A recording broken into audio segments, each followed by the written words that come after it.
Hello, I'm Ignace Aleya from ToleratedCinematics.com, and today we'll be talking about the difference between shooting RAW and JPEG.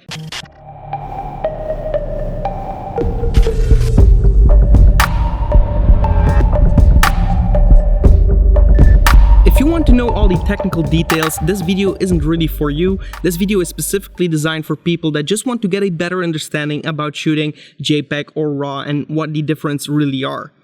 So for the people that have a DSLR camera or a mirrorless camera like the camera that I'm using right now to film this video with, like the Panasonic GH4, these cameras can most likely shoot JPEG or RAW.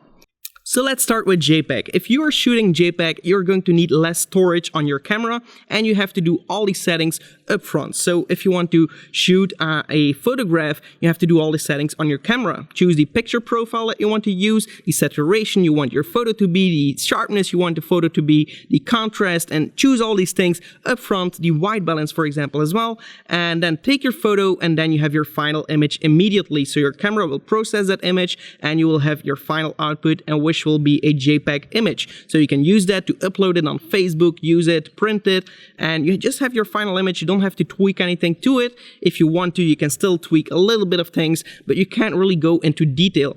The dynamic range is also going to be a lot less when you shoot JPEG, but you're just going to have your final result a lot quicker. So also, if you want to shoot sports and you really want this continuous shooting, JPEG is going to be a lot faster because it just needs less processing time to make your photo. So you're going to have a lot of more clicks than if you were to shoot RAW. And this really depends on camera, but the JPEG is just when people just don't want to edit their photos afterwards and just want to have a final result immediately.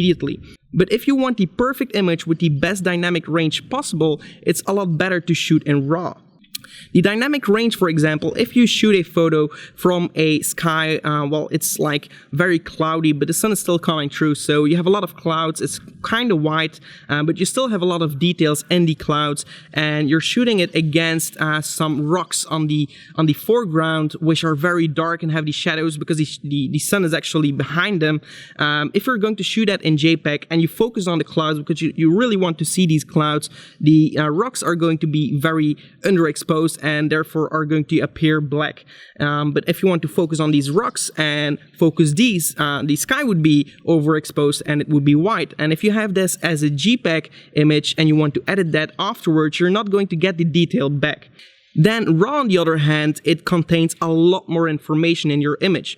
The only downside to RAW is you need to actually edit it afterwards. Every single camera brand has their own kind of compression for RAW, so they have their own file extensions, and if you want to edit these files, most likely the manufacturers will give you a software that you can actually edit your RAW files with, but your final RAW image isn't really an image that you can use. You can't actually open it, you can't upload it to Facebook. You really need to process it first and then compress it to JPEG after you've done all the editing in your program.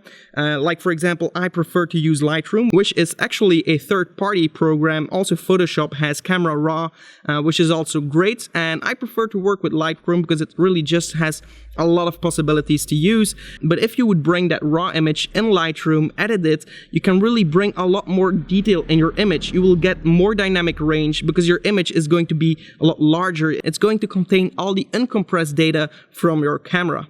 So you can bring up the shadows, bring down the overexposed parts from the clouds, and really get a nice high dynamic range image. Of course, if you want to shoot RAW with your camera, you're going to need a lot more storage than if you were to use JPEG, but it really depends on what you want. Like for me example, I always shoot my images in RAW because I know I can really edit them to the max that I want to, and I just can do everything afterwards. And it's going to take more time, but I'm willing to spend that time to make my image perfect. For those that don't really want to spend the time after they took the photo and just want to take the photo, upload it, or if you're on a short deadline, you will need to shoot it in JPEG, but it really depends on the person.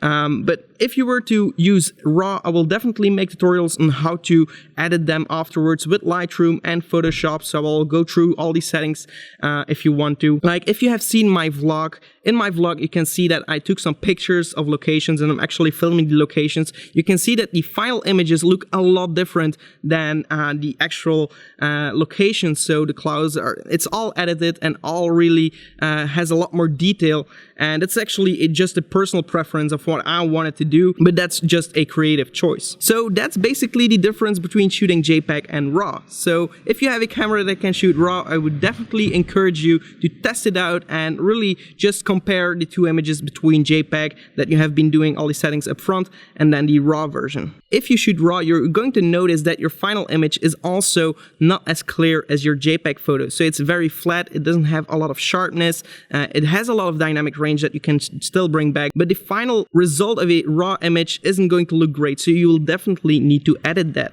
Alright, so that's my video for today. I hope you liked it. If you did, give it a like. Also subscribe to the channel for more, and if you have any questions, leave them in the comments below. Goodbye.